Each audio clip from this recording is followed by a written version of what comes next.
దైవ దర్శనానికి ఆర్థిక ఇబ్బందులు అవరోధం కాకూడదనే ఉద్దేశంతో దివ్య దర్శనం కార్యక్రమానికి శ్రీకారం చుట్టామని దేవాదాయ శాఖ ముఖ్య కార్యదర్శి జేఎస్వీ ప్రసాద్ వెల్లడించారు. రాష్ట్రంలోని 8 ప్రముఖ ఆలయాలకు పేదలను ఉచితంగా తీసుకెళ్లే కార్యక్రమాన్ని అతి త్వరలోనే ప్రారంభిస్తామని తెలిపారు. 13 జిల్లాల యాత్రికులకు దేవాలయాల్లో పూజల నిర్వహణ చేయించి భోజనం వసతి కల్పిస్తామని, ఈ ఖర్చంతా దేవాదాయ శాఖ భరిస్తుందని వివరించారు. అందుకు అవసరమైన కార్యాచరణ ప్రణాళిక సిద్దం చేశామంటున్న జేఎస్వీ ప్రసాద్తో మా ప్రతినిధి ఎస్పీ చంద్రశేఖర్ ముఖాముఖి ఇప్పుడు చూద్దాం. పేద హిందువులను రాష్ట్రంలోని ప్రముఖ దేవాలయాల్లో స్వామివార్ల దర్శనం చేయించేందుకు దేవాదాయ శాఖ కొత్త ప్రణాళికతో ముందుకొచ్చింది. దివ్య దర్శనం పేరుతో ఏర్పాటు చేసినటువంటి ఈ ప్రణాళికకు సంబంధించిన వివరాలు అందించేందుకు మనతో పాటు దేవాదాయ శాఖ ముఖ్య కార్యదర్శి జేఎస్వీ ప్రసాద్ గారు ఉన్నారు. సో చెప్పండి, దీనికి సంబంధించినటువంటి ప్రణాళికలు ఏంటి, ఎప్పటి నుంచి ఈ కార్యక్రమం ప్రారంభించే అవకాశం ఉంది? దీంట్లో ప్రధానంగా రాష్ట్రంలో ఉన్నటువంటి 13 జిల్లాలు కవర్ అవుతాయి. రెండవది, ఈ దివ్య దర్శనంలో ఏ తీర్థయాత్రల్లో ఏదైతే మనం దేవాలయాలు కవర్ చేస్తున్నామో అవన్నీ కూడా మన రాష్ట్రానికి సంబంధించిన దేవాలయాలు మాత్రమే. అందులో భాగంగానే ఇప్పుడు మనము ఆర్టీసీ వాళ్ళతో సంప్రదించి మేము బస్సులు హైర్ చేసుకొని ఆ బస్సుల ద్వారా ప్రతి వారం ఒక్కొక్క జిల్లా నుంచి కనీసం ఒక 4 బస్సులు వేసి ఒక 200 మందిని మేము ఈ తీర్థయాత్రల్లో వివిధ ప్రాంతాల నుంచి తీసుకువెళ్ళాలని అనుకుంటున్నాము. ఈ మొత్తం దివ్య దర్శనం కార్యక్రమంలో సుమారు 5 రోజుల పాటు జరుగుతుంది. ఇది అంతకు మించి ఉండదు. ఇందులో భాగంగా దేవాలయానికి వెళ్ళడము, ఆలయ సందర్శనమే కాకుండా అక్కడ ఏదైనా విశేషమైనటువంటి పూజలు, సత్యనారాయణ వ్రతాలు ఇలాంటివి ఏమైనా ఉంటే అవి కూడా చేసుకోవడానికి అవకాశం కల్పించడం, తలనీలాలు ఎవరైనా అర్పించాలనుకుంటే అలాంటి అవకాశం ఇవ్వడము. ఇవి కాకుండా వాళ్ళకి అక్కడ దేవాలయంలో ఉన్నటువంటి అక్కడ వేద పాఠశాల, గోశాల, అక్కడ అన్నదానము ఇలాంటివి ఎన్నో జరుగుతూ ఉంటాయి. దేవాలయం తరపున కేవలం భక్తులకి దర్శనాలు చేసుకోవడానికి అవకాశమే కాకుండా అక్కడ ఎన్నో హిందూ ధార్మికమైనటువంటి కార్యక్రమాలు జరుగుతుంటాయి కాబట్టి అవన్నీ చూపించాలనేది. సాయంకాలం పూట వాళ్ళు అక్కడ దేవాలయాల్లో నైట్ హాల్ట్ ఎక్కడెక్కడైతే చేస్తున్నారో అక్కడ వాళ్ళకి భజన కార్యక్రమాలు, తర్వాత సాంస్కృతిక కార్యక్రమాల్లో కూడా పెట్టడం, వాళ్ళు అందులో పాల్గొనేటట్టుగా చేయడం, ఇవన్నీ కూడాను దీంట్లో భాగంగా వస్తుంది. లబ్ధిదారుల ఎంపిక ఎలా చేయబోతున్నారు? ఆ ప్రాతిపదిక ఏమేమి తీసుకోబోతున్నది? 90% లబ్ధిదారులు ఎస్సీ, ఎస్టీ, బీసీ వర్గాలకు చెందిన వాళ్ళే ఉంటారు.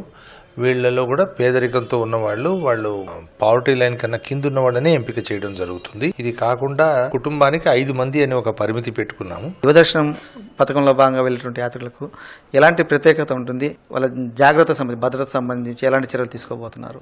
ఒక విషయం ఏంటంటే, మనకి వాళ్ళు ఎక్కడి నుంచి అయితే ప్రయాణం ప్రారంభిస్తారో వాళ్ళ జిల్లాలో, అక్కడి నుంచి వాళ్ళకి ఒక ఫస్ట్ ఎయిడ్ కిట్ అది పెట్టుకోవడం జరుగుతుంది. తర్వాత మా తరపున, మా దేవాదాయ శాఖ తరపున కూడా 1-2 ఎస్కాట్ ఆఫీసర్లు ఈ బస్సులతో పాటు వాళ్ళతో పాటు భక్తులతో పాటు వెళ్తారు. ఎవరికైనా ఏదైనా విరోచనాలైనా, వాంతులైనా, ఏదైనా జ్వరం వచ్చినా కూడాను ఇలాంటి చిన్నవన్నీ కూడా ప్రాథమికమైనటువంటి చికిత్స చేయడానికి వాళ్ళు అక్కడే లోకల్గా అందుబాటులో ఉంటారు. ఇది కాకుండా మా పెద్ద దేవాలయాల్లో ఎక్కడెక్కడైతే నైట్ హాల్ట్స్ చేస్తున్నామో అక్కడంతా కూడాను డ్యూటీ డాక్టర్ ఎవరో ఒకరు ఉంటారు. వాళ్ళ సహాయం తీసుకొని ఏదైనా అవసరం ఉంటే చేయడం జరుగుతుంది. రోడ్డు ప్రయాణం చేస్తున్నారు కాబట్టి ఇదంతా కూడాను ఒక ఆర్టీసీ వాళ్ళతో మాట్లాడి వాళ్ళది ఏదో ఇన్సూరెన్స్ కవరేజ్ ఒకటి ఉండాలి. అది ఉంటే కనుక అది ఆటోమేటిక్గా వాళ్ళకి వర్తింపజేస్తాము. ఇది కాకుండా ఒకసారి అక్కడికి వెళ్ళిన తర్వాత వాళ్ళకి దేవాలయంలో ఉండడానికి వసతి, అన్నదానం ప్రోగ్రాం ప్రకారంగా అన్నదానం పెడతాము. ఆ రకంగా ఆ జాగ్రత్తలన్నీ కూడా తీసుకోవడం చేస్తూ ఉన్నాం. ఇప్పుడు ఈ వచ్చే భక్తులకు పెద్ద దేవాలయాల దర్శనం అనేది కొంత కష్టమైన ప్రక్రియ.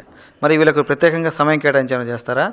సాధారణంగా మాకు దేవాలయంలో ధర్మ దర్శనం అని, శీఘ్ర దర్శనం అని 2 రకాలు ఉంటాయండి. కొన్ని ప్రముఖ దేవాలయాల్లో రష్ విశేషంగా ఉన్నప్పుడు అక్కడ క్యూ లైన్స్ ఎక్కువ ఉండడము, 4-5 గంటలు కూడా క్యూ లైన్లో నిలబడాల్సిన పరిస్థితి కొన్ని సందర్భాల్లో వస్తుంది. దానికి మనం ఏం చేయలేము, ఎక్కువ మంది భక్తులు ఉంటే టైం పడుతుంది. అలాంటప్పుడు మేమేం చెప్పామంటే, స్పష్టంగా శీఘ్ర దర్శనం ద్వారా వాళ్ళని తీసుకువెళ్ళి వీళ్ళని శీఘ్ర దర్శనం స్కీమ్ ఉంటుంది. ఆ శీఘ్ర దర్శనంలో ఫాస్ట్గా అవుతుంది. తర్వాత వాళ్ళకి ప్రసాదము అది కూడాను ఇవ్వమని చెప్పడం కూడా జరిగింది. ఇది కాకుండా వాళ్ళకి దేవస్థానం తరపున ఏదైనా క్యాలెండరు, ఏదైనా పటం కానివ్వండి, ఒక తాయెత్తు కానివ్వండి, ఇలాంటివి ఏమన్నా కూడాను, లడ్డు ప్రసాదం కానివ్వండి, కుంకుమ, విభూది ప్యాకెట్లు ఏమన్నా ఇవ్వగలిగితే అవన్నీ కూడాను ఆ దేవస్థానం సాంప్రదాయం బట్టి వాళ్ళు అవన్నీ కూడా ఇవ్వడం జరుగుతుంది. ఈ మొత్తం ఈ కార్యాచరణకు సంబంధించి మీ దేవాదాయ శాఖ సిబ్బందిని కావచ్చు, లేకపోతే ఆలయాలకు సంబంధించిన యంత్రాంగాన్ని ఎట్లా సమాయత్తం చేశారు? వాళ్ళకేమైనా ప్రత్యేక శిక్షణ ఏమైనా ఇవ్వబోతున్నారా? వాళ్ళందరికీ కూడాను తప్పకుండా జిల్లా స్థాయిలో శిక్షణ ఇవ్వడం జరుగుతుంది. మొన్ననే ఒక 3 రోజుల క్రితం రాష్ట్ర స్థాయిలో ఆఫీసర్లందరినీ పిలిచి మీటింగ్ పెట్టి ఒక రకంగా చెప్పాలంటే ట్రైనింగ్ లాగానే చేయడం జరిగింది. పవర్ పాయింట్ ప్రజెంటేషన్స్ కమిషనర్ గారే దాదాపు గంట సేపు చేశారు.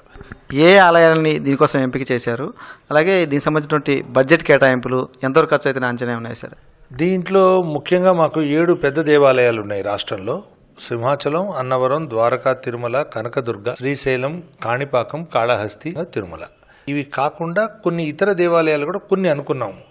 ఇకపోతే బడ్జెట్ అనేది పెద్దగా దాని గురించి మేము వరీ కావట్లేదు. వచ్చిన భక్తులకి మేము అకామిడేషన్ మాదే ఉచితంగా, ఎలాగో రోజుకు 4-5 వేల మందికి మేము భోజనాలు పెడుతూనే ఉన్నాము. సో ఈ భక్తులు రావడం వల్ల మాకేం పెద్ద బరువుగా మేము ఎప్పుడు భావించాము. వాళ్ళు వస్తే సంతోషం.